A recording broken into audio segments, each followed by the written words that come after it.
세례식과 성찬 예식을 거행하는 성례의 주일로 우리가 지키고 있습니다. 세례식이나 성찬 예식은 예수님이 직접 명하시고 제정하신 것입니다. 세례는 예수님의 사역과 밀접하게 관련이 있습니다. 사역을 시작하시기 전 예수님은 세례 요한으로부터 세례를 받으셨습니다. 죄가 없으신 예수님께서 세례를 받으심으로 하나님의 공의를 만족케 해드림으로 세례를 받으시고 그렇게 사역을 시작하신 것을 보게 됩니다. 세례를 받으신 후 예수님은 곧이어 가르치시고 전파하시고 치유하시는 3대 사역을 전개하셨습니다. 그리고 승천하실 때에 예수님은 제자들에게 너희는 가서 모든 족속으로 제자를 삼아 아버지와 아들과 성령의 이름으로 세례를 주라. 이게 예수님의 승천하시면서 제자들에게 당부하신 마지막 말씀이거든요. 그러니까 세례는 예수 그리스도의 사역의 시작과 사역의 마침에 중요한 역할을 하고 있는 것입니다. 예수님의 사역은 세례 받으심을 통하여 시작되었고 세례를 분부하심으로써 막을 내린 것과 다름이 없습니다. 성찬 예식은 주님께서 잡히시던 날 밤 최후의 만찬을 통하여 주님께서 친히 제정하신 예식입니다. 인류의 죄를 속하시는 십자가의 구속의 역사를 만찬을 통하여 기념되게 하신 것이 성찬입니다. 복음이 전파된 모든 곳에는 이 성찬 예식을 거행함으로 죄인들을 위해 십자가에 자기 몸을 버리신 주님의 구속사역을 기념하게 하는 것입니다. 우리는 이 세례와 성찬을 통해서 예수 그리스도의 전생애 그리고 십자가의 은혜와 그 안에서의 삶을 우리가 날마다 사모하게 되는 것이라고 말씀드릴 수 있습니다. 그러면 오늘은 우리가 세례가 무엇인가 라고 하는 것을 한번 말씀을 드리고 싶습니다. 세례는 오늘 골로새서에 나오는 말씀을 통해서 살펴보게 되면 하나님의 백성된 표징입니다. 우리가 왜 세례를 받아야 되는가 라고 한다면 세례 받음을 통하여 나는 진정한 그리스도인이요 하나님의 자녀가 되었습니다 라고 하는 표식을 보여주게 된다는 거예요. 오늘 본문에서 사도 바울은 먼저 세례를 구약의 할례와 연관을 지어서 말씀하고 있습니다. 우리가 이 11절에서 12절을 다 같이 한번 읽어보도록 하겠습니다. 본문 골로새서 2장 11절에서 12절 말씀을 다 같이 한번 읽어보겠습니다. 시작. 또 그 안에서 너희가 손으로 하지 아니한 할례를 받았으니 곧 육의 몸을 벗는 것이요 그리스도의 할례니라. 너희가 세례로 그리스도와 함께 장사되고 또 죽은 자들 가운데서 그를 일으키신 하나님의 역사를 믿음으로 말미암아 그 안에서 함께 일으키심을 받았느니라. 아멘. 할례와 세례를 동일선상에 놓고 사도 바울이 이단으로부터 도전받고 있는 골로새 교인들에게 너희가 세례받은 그리스도의 제자된 표징이 얼마나 중요한지를 생각해 보라는 거죠. 그러니까 그리스도인의 이 표징 세례를 통해서 사도 바울은 세례의 형식과 의미 모두 다를 이야기하는 겁니다. 형식과 의미를 통해서 너희가 예수 그리스도와 함께 죽고 함께 일으키심 받은 그리고 십자가로 모든 것을 이긴 하나님의 백성이다. 세상의 헛된 속임수와 철학에 넘어가지 말라고 사도 바울이 이야기하면서 이단을 이길 수 있는 강력한 표징이 뭐냐? 세례를 그렇게 제시한 것을 보게 되면 우리가 세례의 의미만 잘 생각해도 어떤 이단도 이겨낼 수 있다는 것을 우리 사랑하는 성도 여러분들이 염두에 두셔야 됩니다. 우리가 할례는 최근에 이 말씀을 잘 배웠지 않습니까? 창세기 17장 아브라함에게 주님께서 할례를 명하셨죠. 17장 10절에서 11절에 보게 되면 너희 중 남자는 다 할례를 받으라. 이것이 나와 너희와 너희 후손 사이에 지킬 내 언약이니라. 너희는 포피를 베어라. 이것이 나와 너희 사이의 언약의 표징이다. 하나님이 되고 너희는 내 백성이 되는 표징이 뭐냐면 할례였습니다. 할례가 이스라엘 백성들이 약속받은 하나님의 백성임을 증거하는 언약의 표징인 것처럼 사도 바울은 세례는 우리가 하나님의 구원받은 자녀라고 하는 확실한 표징이다, 이렇게 이야기를 하고 있는 거죠.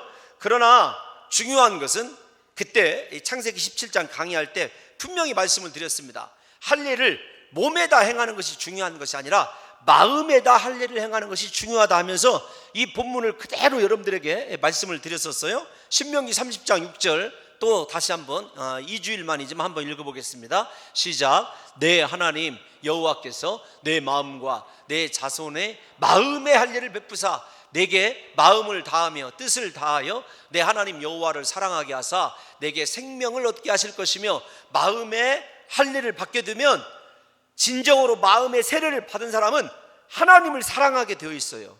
두 번째로는 하나님을 사랑하는 사람은 하늘로부터는 생명을, 영원한 생명을 얻을 수 있습니다. 그러니까 세례 받은 표징, 그것이 하나님의 자녀된 외적인 표징이라고 한다면, 내적인 표징은 뭐냐면 세례 받은 자들은 그리스도의 십자가에 함께 죽고 살아났기 때문에 하나님을 사랑하게 되어 있어요.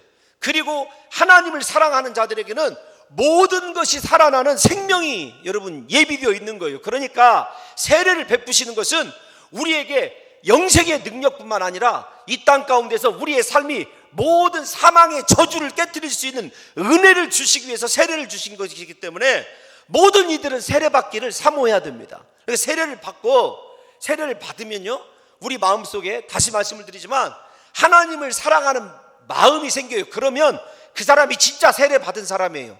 그냥 물로 내가 성부와 성자와 성령의 이름으로 세례를 베푸니라, 그게 중요한 것이 아니라 그 형식도 중요하죠. 그것보다도 그렇게 세례받는 순간에 마음에 그 세례가 임하여져서 나는 성부 성자 성령의 귀한 이름으로 인침받은 하나님의 자녀다라는 것이 마음에 새겨지게 되면 이 세상 것 사랑하지 않습니다. 이 세상 명예가 중요하지 않습니다. 무엇이 중요하냐면 나의 죄를 위하여 십자가에 못 박혀 죽으신 예수님만 중요하고, 마음속에서 예수님 그분을 사랑하는 마음이 불릴 듯이 일어나요. 그 사랑이 회복이 되면 우리 속에 하늘의 생명이 들어오기 때문에 여러분 영생, 내 영이 살아날 뿐만 아니라 육신에 죽어가던 모든 것들이 다 살아나게 되는 역사가 일어나게 되는 줄로 믿습니다. 저는 오늘 우리 사랑하는 성도 여러분들이 성찬에 참여하시면서 여러분의 영이 다시 한번 살아나기를 바라고, 육적으로도 주님이 십자가에서 질병을 이기시고 모든 육신에 필요한 것들을 다 해결해 놓으신 것처럼 오늘 성찬에 참여하는 모든 사람들의 영과 더불어 육신의 모든 죽었던 것들이 다 살아나는 생명의 역사로 여러분들에게 임재하시기를 예수님의 이름으로 축원합니다. 또 하나, 여러분 오늘 본문 11절에서는 손으로 하지 아니한 할례와 육의 몸을 벗는 것과 그리스도의 할례를 함께 연관지어서 얘기하고 있어요. 그러니까 우리는 그리스도로부터 할례 받았다, 그 말은 무엇이냐면 주님이 십자가의 죽으심으로 말미암아 우리 안에, 우리 속에 예수 그리스도의 흔적이 남게 되어 있죠. 그러니까 그 그리스도의 흔적이 보이지는 않지만 그리스도의 흔적 따라, 그리스도께서 남겨주신 삶을 따라 살아가는 사람으로 우리가 변화되어야 된다는 것입니다. 그러니까 세례 받으면 예수님과 동행하는 삶을 살아가게 되어 있는 줄로 믿습니다. 예수님 따라가는 삶을 살아가게 될 줄로 믿습니다. 그것이 그리스도의 할례예요. 예수님과 동일한 삶을 살아가게 되어 있는 것이 세례 받은 사람들의 특징이죠. 부디 저와 여러분들이 날마다 이번 세례를 통하여, 성찬을 통해서 예수님 따라가는 귀한 성도들이 다 되시기를 예수님의 이름으로 축원합니다. 두 번째, 제가 이 골로새서를 가지고 이번 성찬식을 대하는 이유가 있습니다. 무엇 때문에 그러냐면 이번 골로새서를 일주일 동안 새벽에 이렇게 살펴보다 보니까 정말 자세히 하고 싶은 부분이 많이 있었거든요. 아니, 제 딴에는 말입니다. 여러분들 속으로 이 소리를 듣는 순간에 얼굴이 창백해지면서 일주일 동안 또 힘들어 죽겠는데 이걸 자세히 하면 우리 보고 아예 뭐 이렇게 얘기하시는 것 같은데, 누가 그러시더라고요. 저에게 좀 자세히 한번 해줬으면 좋겠다, 골로새서를. 그래서 오늘 성찬 부분만이라도 이단에 대항하면서 세례를 주님이 왜 사도 바울에게 이 자리에 위치시켰는가를 한번 다시 살펴보려고 그러는 거예요. 그러면 세례는 두 번째로 무엇이냐면 예수님과 함께 죽고 함께 사는 예식이 세례입니다. 12절을 우리가 읽은 본문을 보면 너희가 세례로 그리스도와 함께 장사한 바 되고 또 죽은 자들 가운데서 그를 일으키신 하나님의 역사를 믿음으로 말미암아 그 안에서 함께 이르심을 받았느니라. 그런데 옛날 세례식은 어떻게 행했냐면 제가 그 영국에서 섬기던 교회가 말이에요, 강단이 참 신비한 비밀이 있어요. 무엇이냐면 강단 이 밑에가 수조예요. 수조, 욕조예요. 욕조. 큰 욕조가 이렇게 밑에 감춰져 있어요. 그래서 이 성례식 때는 그 강단을 이렇게 딱 열게 돼 있어요. 이렇게 뚜껑을 열고 그 안에서 이렇게 세례 받는 사람을 목사님과 이렇게 장로님들이 다 이렇게 받아들입니다. 여기서부터 서서 들어와요. 딱 들어오면은 그냥 앉으세요 이렇게 하는 것이 아닙니다. 이렇게 두 분이 딱 들어가지고 이렇게 사람을, 여자들이 남자들이 이렇게 딱 들어요. 물에다 이렇게 확 잠굽니다. 잠근다는 표현이 좀 그럴지 모르지만, 그러니까 이제 그때 이렇게 얘기하죠. 이렇게 귀를 막으시고 코를 붙들으라고, 이렇게 하면서 이렇게 그냥 딱 뭐라 할까요? 담궜다 이렇게 드는 것이 아니라 정말 죽음을 이렇게 뭐라 할까요? 느끼게 해 주어요. 저는 정말로 가끔은 다른 거 이렇게 침례교회에서 하나도 안 부러운데 그 침례만큼은 우리 교단에서도 좀 본을 받았으면 좋겠다는 생각이 들어요. 물론 사람 많으니까 이 머리에다 이렇게 물로 이렇게 대서 뭐 내가 이렇게 성부와 성자와 성령의 이름으로 세례를 주노라, 이거 중요하지만 정말 죽었다가 다시 이렇게 세우는 그 장면을 이렇게 보게 되면 감격이 됩니다. 감격스러워요. 여러분들이 언젠가는 한번 좀 그런 것들을 봤으면 좋겠는데, 물에 잠긴다는 것은 죽어서 완전히 죽었다는 것을 의미하거든요.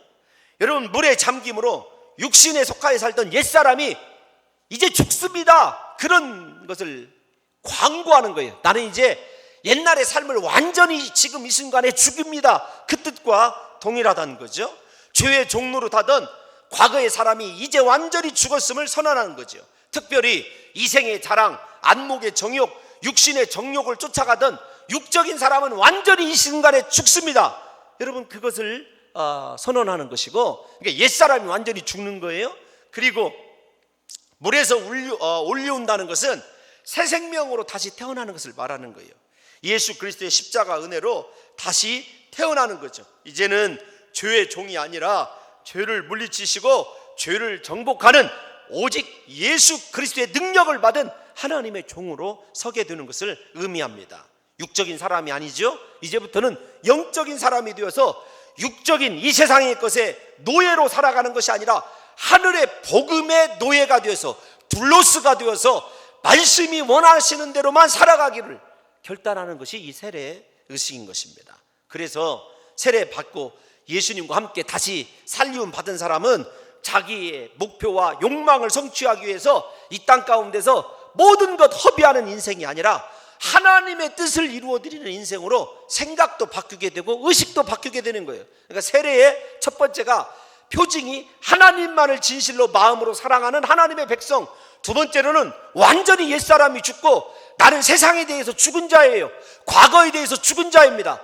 내 생명을 살리신 예수님이시기 때문에 나는 이제 나를 다시 살리신 예수님만 위하여 사는 존재가 세례라는 거죠. 여러분, 로마서 6장 3절에서 4절에 뭐라고 말씀하시냐면, 무릇 그리스도 예수와 합하여 세례를 받은 우리는 그의 죽으심과 합하여 세례 받은 줄을 알지 못하느냐? 그러므로 우리가 그의 죽으심과 합하여 세례 받음으로 그와 함께 장사되었나니 이는 아버지의 영광으로 말미암아 그리스도를 죽은 자 가운데서 살리심과 같이 우리를 또한 새 생명 가운데서 행하게 하려 함이라. 이제 새 생명 가운데서만 행하는 것이 세례예요. 죽은 옛 행실 가운데서 옛 습관대로 사는 것이 아니라 새로운 행실 가운데서 행하는 것이 세례죠. 그러니까 오늘 세례에 참석하는 모든 이들의 인생의 목표가 아직도 세상에서 잘 살려고 잘 먹고 발버둥 치면서 그것 욕심내면서 살아가느냐, 하나님의 뜻을 이루기 위한 거룩한 욕심이 있느냐, 그게 세례 받았느냐 안 받았느냐에, 마음에 세례가 있느냐 없느냐에 진정한 여러분 갈림길이 되는 것이죠. 그래서 사도 바울도 여러분 갈라디아서 2장 20절에서 그렇게 유명한 고백하지 않습니까? 내가 그리스도와 함께 십자가에 못 박혔나니 그런즉 이제는 내가 사는 것이 아니요 오직 내 안에 그리스도께서 사시는 것이라. 이제 내가 육체 가운데 사는 것은 나를 사랑하사 나를 위하여 자기 자신을 버리신 하나님의 아들을 믿는 믿음 안에서 사는 것이라, 나를 위하여 십자가의 목숨을 버리신 예수님만을 위하여 살아가기로 결단한 것이 새 생명 얻은 자의 여러분 삶의 당연한 삶의 목표 아니겠습니까? 여러분 지금 다 세례를 거의 받으셨는데 여러분 지금 무엇을 위하여 살아가고 있습니까? 세례 받은 사람은 세상에 대하여 완전히 죽은 것을 얘기하는 거예요. 그러면 세례는 그렇게 하나님을 사랑하고 죄에 대해서 완전히 여러분 새로운 삶을 살아가는 사람으로 옛사람이 죽어진 것을 얘기한다면, 세 번째는 완전한 죄값의 청산을 의미합니다. 본문 13절과 14절 여러분 번거로우시지만 한 번만 더 우리 봉독하도록 하겠습니다. 13절에서 14절 시작.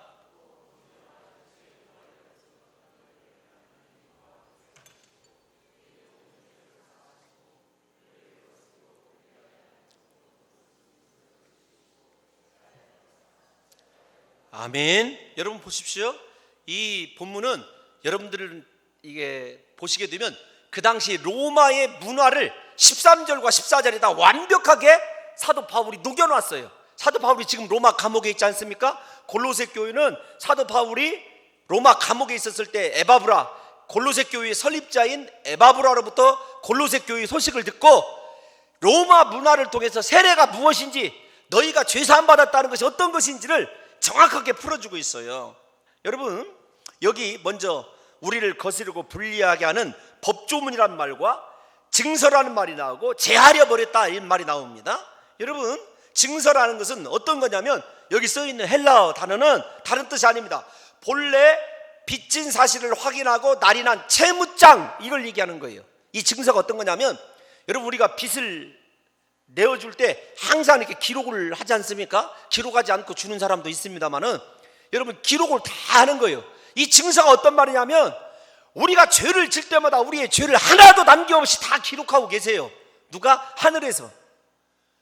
행위적인 죄뿐만 아니라 마음으로 생각하는 것까지 다 증서로 남겨놓게 돼 있어요. 그런데 잘 보십시오. 여기까지 들으면 절망 아닙니까? 여러분 이 자리에 옆에 있는 사람 이렇게 보십시오. 죄의 증서가 얼마나 두껍게 생겼는가. 한 권으로 끝날 것인가, 두 권으로 끝날 것인가? 여러분 죄의 증서가 다 있습니다. 우리가 하나님의 말씀을 어길 때마다 마치 채무증서처럼 우리의 죄값이 일일이 기록되게 되어 있는데, 하나님의 심판대 앞에서 우리를 심판하실 때 그 죄의 증서를 따라서 심판하시는 거예요. 그래서 그 죄의 목록이 쫙 펴지게 되는 거죠. 그런데 예수 그리스도께서 십자가의 죽으심으로 그 죄의 목록을 깨끗하게 지워버리셨다는 거예요. 그러니까 우리의 죄에 책이 있어요. 죄진 책이 있습니다. 리스트가 있어요. 이거 성경적이에요. 그냥 천국에 관한 주관적인 체험이 아니라 증서라는 말이 그 말이니까 분명히 얘기하지만 우리 죄의 리스트가 있습니다. 그런데 예수 그리스도를 믿음으로 말미암아 믿을 때, 옛날에 이 양피지에다 그 채무 증서를 썼거든요. 채무 증서를 양피지에다 채무 증서를 쓰다가 그 다음에는 돈 빌려준 것을 어디에다 썼죠? 기름종이에다 썼잖아요. 우리 한국 사람들은. 이게 문화도 안 통하고. 여러분 우리가 성례식이지만 저와 여러분들과 제가 이렇게 좀 잘 이루어졌으면 좋겠어요. 여러분 그 양피지에다 쓴 것은 물로 씻으면 흐려집니다. 잉크가 그때 발달하지 않았기 때문에. 흐려진다는 말 아시죠? 싹 물걸레로 닦으면 지워져요. 그와 마찬가지로 예수님이 우리의 죄 리스트를 지워야 되는데 물 가지고 안 됩니다. 우리 죄 리스트는 예수님의 피가 뿌려져서 피로 지워지게 되면 이 증서가 제하여진다, 그 뜻이에요. 저는 이 골로새서를 준비하면서 제가 나름대로 은혜를 받았어요. 날마다 내 죄의 리스트를 회개할 때마다 닦아주시는 예수 그리스도.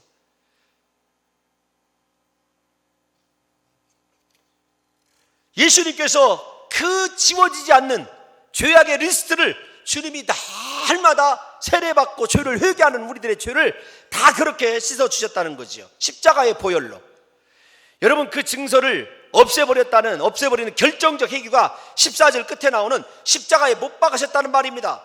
여러분 우리의 모든 죄의 기록이 나사렛 예수 유대인의 왕이라고 하는 죄패에 못 박힘으로 깨끗이 제거됩니다. 왜 그러냐면 이것을 로마의 행적으로 여러분들 이해를 하셔야 되는데, 생각해 보세요. 예수님이 십자가에 못 박혀 죽으실 때 위에 무엇이 기록되죠? 위에 무엇이 붙어요? 머리 위에 죄패가 붙잖아. 죄의 목록이 죄패가 붙어요. 다른 옆에 우편 강도는 살인죄, 반역죄 다 붙었어요. 예수님은 죄가 없으셨어요. 죄의 목록을 댈 수가 없으니까 빌라도도 나는 이 사람에게서 아무 죄도 찾을 수가 없노라. 죄를 목록을 지을 수가 없으니까 예수님의 죄 없으심을 밝히는 것이 뭐냐면 나사렛 예수 그리스도 유대인의 왕, 이 말이었어요. 그것이 어떻게 우리에게 죄의 목록이 될 수가 있습니까? 예수님의 죄의 목록이 될 수 있느냐고요? 없죠. 그 말은 어떤 거냐면 죄 없으신 분이 우리 때문에 죽으셨다고 하는 거예요. 우리의 죄값을 지시고 그분이 죽으셨기 때문에 우리의 모든 죄가 속량되었다는 말이거든요. 이런 뿐만 아닙니다. 세례는 마지막이에요. 이 땅 가운데서 사탄을 이기는 유일한 도구인, 죄송합니다, 도구라고 말씀을 드려서 십자가를 우리 마음속에 새기는 것이 세례예요. 본문 15절 다 같이 한번 읽겠습니다. 다 끝났습니다. 시작. 드러내어 구경거리로 삼으시고 십자가로 그들을 이기셨느니라. 이 말하면 여러분 우리가 이해를 못해요. 드러내어 구경거리로 삼으셨다. 그 말은 어떤 거냐면 로마의 개선 장군들이, 제가 이거 여러분 2번 정도 설명을 해드렸습니다. 로마의 개선 장군들이 로마 시내로 들어올 때는 개선 장군 혼자 안 들어옵니다. 전쟁에서 정복한 피정복지의 고관, 대작들, 그 다음에 전쟁에 나왔던 장수들 다 끌고 쇠사슬에 묶어가지고 겉옷을 벗긴 채 로마 시내로 들어오면 로마 그 빌딩에 있는 사람들이 다 이렇게 꽃가루 던지면서 환영을 하고 원로원 원로들과 로마의 황제가 여러분 그 황실 앞에서 기다리고 있거든요. 그래서 큰 계단 위로 로마의 개선 장군이 딱 올라오게 되면 이렇게 안아주고, 그 다음에 무엇을 씌워주죠? 마라톤에서 이긴 것과 똑같은 관을 씌워주고 그에게 이 붉은 뭐라고 할까 이렇게 들이오는 망토를 씌워주고 전쟁에서 이긴 자답게 최고의 예우를 해주거든요. 그런데 드러내어 구경거리로 삼으셨다, 그 말이 바로 그거예요. 원래 우리가 사탄에게 포로가 되어서 질질질 끌려가고 있었어요. 그렇게 세상 사람들의 비웃음을 받으면서. 그런데 주님이 십자가의 죽으심으로 우리의 끌려가던 그 모습을 우리의 승리로 바꿔주시고 오히려 앞에서 우리를 끌고 가던 사탄을 끌고 가는 자들로, 그래서 모든 사람들에게 우리는 사탄을 이긴 자요 사탄을 포로 잡은 자라고 구경거리로 드러내게 한 본문이 바로 오늘 이 본문이에요. 여러분, 왜 그런 일이 일어났느냐? 십자가로 어떻게 이겼느냐? 여러분, 십자가의 죽으심은 사탄의 작품 아닙니까? 사탄이 원래 예수 그리스도를 십자가에 죽기로 여러분이 생각해 보세요. 우리가 이게 신학적인 논쟁이 대상이 되는 건데, 제가 여러분들에게 조심스럽게 말씀을 드리지만 하나님이 맨 처음부터 십자가를 계획하셨을까요? 하나님이 계획하신 십자가라고 생각을 해봅시다. 그러면 수많은 유대인들이 십자가에 못 박아라, 그 당시 십자가에 못 박아라 외치는 것은 하나님의 뜻이었을까요? 사탄의 계획이었을까요? 사탄은 십자가라고 로마 극형을 통해서 예수 그리스도의 인성이 죽고 신성이 살아나기를 기대한 거예요. 그렇게 수치와 모욕으로 몰아가면 전능하신 하나님이 그 고통스러운, 그 수치스러운 십자가를 지지 않을 것이라고 하는 나름대로 계획을 세워놓고 있었어요, 사탄이. 그런데 예수님이 십자가에서 죽으셔요. 그의 계획은 십자가까지 몰아가는 거였지만 인성으로 십자가를 지시는 것이 아니라 십자가를 포기하게 하는 것이 사탄의 계획이었어요. 근데 예수님이 십자가를 지셔요. 마지막 순간에 십자가를 지십니다. 그게 하나님의 뜻인데, 십자가를 지시게 된 원인이 뭐냐? 사랑입니다. 우리를 향한 사랑이에요. 우리를 얼마나 사랑하셨든지 내가 십자가에 죽지 않고는 이 사랑하는 이들, 사탄에게 포로가 되었고 질질질 끌려가는 그 불쌍한 이들을 구원낼 수가 없으니까 사탄의 계획이 십자가지만 내가 십자가에서 죽기로 결단하시고 그렇게 힘이 들고 목마르시고 내가 정말로 고통스럽다고 아버지여 아버지여 어찌하여 나에게 침묵하시냐고 나를 버리시느냐고 주님이 그렇게 기도하는 그 순간에 여러분 생각해 보십시오. 하나님이 그 죽음을 용인하시는 거죠. 자, 여러분들이 신학생이라고 한다면 이 본문을 조금 더 자세히 가르쳐 드릴 수 있을 터인데, 여러분, 예수 그리스도께서 십자가에 죽으시기로 작정하시고 십자가를 바라보시고 결단하고 가시게 된 동기는 무엇이냐면 원래 사탄의 계획이지만 하나님의 사랑이에요. 하나님의 뜻이죠. 그 모든 것을 다 섭렵하고 계신 하나님의 거룩하신 뜻이 예수 그리스도를 십자가에 죽게 하신 거예요. 여러분, 제가 조금 더 헷갈릴 것 같아서 말씀을 드리면, 십자가에 죽게끔 십자가를 주님이 바라보고 오셨지만 몰아가는 것은 사탄이에요. 모든 유대인들의 마음을 움직여서. 그런데 그 사탄의 몰아감 속에 누가 뒤에서 그 모든 계획을 붙잡고 계시냐면 하나님이셔요. 사탄은 그렇게 몰아가면, 그래서 말하지 않습니까? 네가 하나님의 아들이거든 내려와라. 사탄의 마지막 유혹이 그거 아닙니까? 근데 끝까지 십자가에서 죽으셔요. 왜요? 우리를 사랑하셨기 때문에. 사탄의 계획을 무너뜨린 것이 바로 예수님의 십자가에 가기까지가 아니라 십자가의 죽으심이고, 우리를 사랑하신 하나님의 사랑입니다. 우리는 죄와 허물로 죽을 수밖에 없는 죄인들이죠.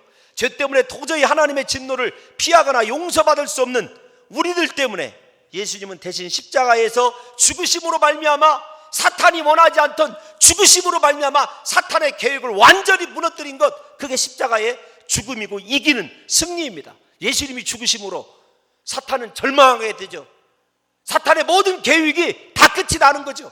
십자가에서 내려오는 것이 사탄의 계획인데, 사탄의 계획을 뛰어넘는 예수 그리스도의 우리를 향한 사랑 때문에 사탄의 계획이 실패로 돌아가고 예수님이 이기심으로 말미암아 그 행렬의 순서가 뒤바뀌는 거죠. 이제 사탄이 맨 뒤에서 우리의 포로가 돼서 끌려오게 되고, 우리는 개선장군처럼 왕이신 하나님의 영접을 받는 인생이, 여러분, 우리의 인생이 되었다는 거죠. 십자가만이 우리 인생을 바꿔놓을 수 있습니다. 십자가만이 우리가 사탄을 이길 수 있는 유일한 무기요. 우리가 십자가를 지고 나갈 때 우리를 향하여 사탄이 펼쳐놨던 모든 계획들이 수포가 되고, 우리는 예수님처럼 승리의 계가를 부르게 될 줄로 믿습니다. 부디 우리 사랑하는 성도 여러분들과 제가 이 십자가로 남은 생에 승리할 수 있는 복 있는 세례요 성찬이 되시기를 예수님의 이름으로 축원합니다. 하나님